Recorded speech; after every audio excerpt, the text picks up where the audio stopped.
बंदूकधारी आतंकियों ने एक शख्स से पूछा कि ये तुम क्या पढ़ रहे हो, और सामने बैठा शख्स जोर जोर से फिर से कलमा पढ़ने लगा।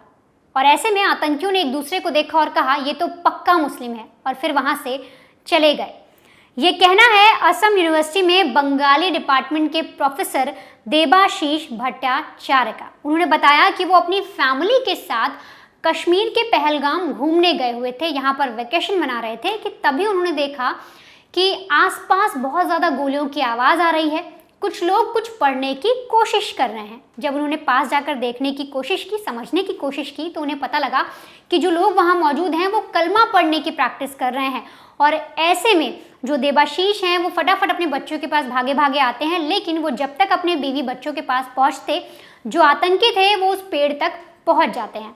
अब ऐसे में कुछ मीडिया रिपोर्ट्स में दावा किया गया है, और तो और मीडिया को इंटरव्यू देते हुए देबाशीष ने बताया कि दरअसल वो एक पेड़ के पास बैठ जाते हैं क्योंकि आतंकी उस जगह पर आ गए थे, और वहां पर लाइन से कई जो पुरुष थे वो मौजूद थे। क्योंकि जब आतंकी उस जगह पर घुसते हैं अटैक करने के इरादे से, तो वो पुरुष और महिलाओं को अलग अलग कर देते हैं। तो ऐसे में देबाशीष एक पेड़ के पास जाते हैं, वहां पर और भी लोग मौजूद होते हैं, और ऐसे में एक एक कर जो आतंकी थे वो उन पुरुषों की तरफ बढ़ रहे थे और सबसे पूछ रहे थे कि अपना नाम बताओ। नाम बताते ही अगर कोई भी शख्स हिंदू होता था तो उसे गोली मार देते थे, और तो और चेक करने के लिए, पता करने के लिए उनसे कलमा पढ़वाया जाता था।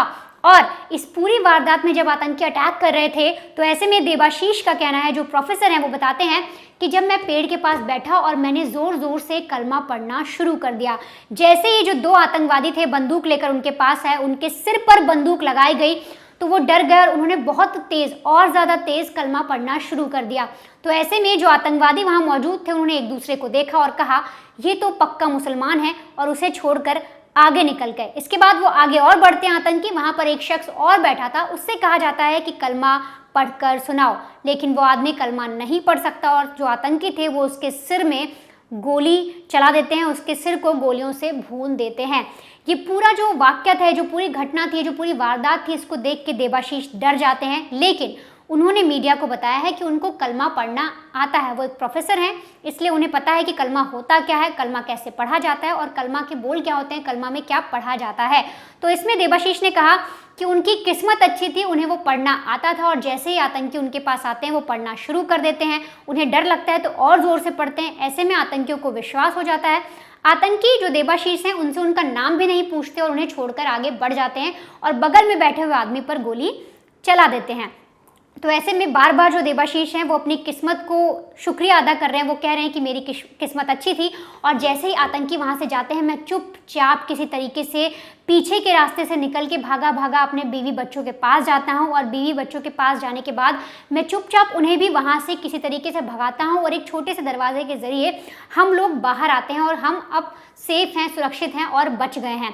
हालांकि जो बहुत सारे और भी लोग हैं जो चश्मदीद हैं वो वहाँ का मंजर बयां करते हैं, तो बताते हैं कि किस तरीके से जो 26 लोगों की हत्या की गई उनमें सबका नाम पूछा गया, एक एक का नाम पूछकर उनको मारा गया, उनसे कहा गया कि कलमा पढ़कर सुनाओ। वो जो मंजर था वो बेहद खौफनाक था। उस वक्त हर कोई जो था वो डर में, दहशत में बैठा हुआ था। सबको लग रहा था कि कब किसका नंबर आ जाए। लेकिन अब ऐसे में जो आतंकी हैं उन्होंने इस वारदात को अंजाम दिया, लेकिन जो भारतीय सेना है वो अब एक एक करके इन आतंकियों को ढूंढेगी और इनको मारेगी। भारत सरकार भी चुप नहीं बैठेगी। जिस तरीके की वारदात हुई है, कहा जा रहा है कि पुलवामा के बाद, जो पुलवामा में अटैक हुआ था सीआरपीएफ के जवानों पर, सेना के जवानों पर, उसके बाद का ये सबसे बड़ा जो है आतंकी हमला बताया जा रहा है, जहां पर हिंदुस्तान के आम नागरिकों को टारगेट किया गया है। जो पर्यटक जो घूमने गए थे कश्मीर में, उनको अटैक किया गया है, उन पर चोट की गई है, और ये साफ तौर पर ये दिखाता है कि किस तरीके से जो आतंकी उन्होंने प्लान बनाया था, उन्हें समझ में आ गया था कि कश्मीर जो है अब शांति की ओर जा रहा है, वहाँ पर जो है अमन लौट रहा है, लोग खुशहाल तरीके से रह रहे हैं, टूरिज्म बढ़ रहा है। तो ऐसे टाइम पर उन्होंने चोट की, जो पर्यटक वहाँ पर आए, जो घूमने आए, उन पर टारगेट किया, ताकि आने वाले वक्त में कोई भी शख्स कश्मीर जाने से डरे और कश्मीर में फिर से जो आतंक है वो फैले। इनका जो पूरा का पूरा प्लान था वो यही था कि लोगों को में जो है डर रहना चाहिए। हिंदुस्तान के जितने भी लोग हैं या विदेशों से जो लोग आ रहे हैं, जो टूरिस्ट आ रहे हैं, उनके मन में डर बैठना चाहिए, क्योंकि ये लोग ऐसे हैं, ये जो आतंकी हैं, इनके दिमाग में सिर्फ इतना है कि कैसे भी करके जो हिंदुस्तान है उसको गर्त में ले जाओ, उसके अमन चैन को छीन लो और कश्मीर में दहशत बनाकर रखो।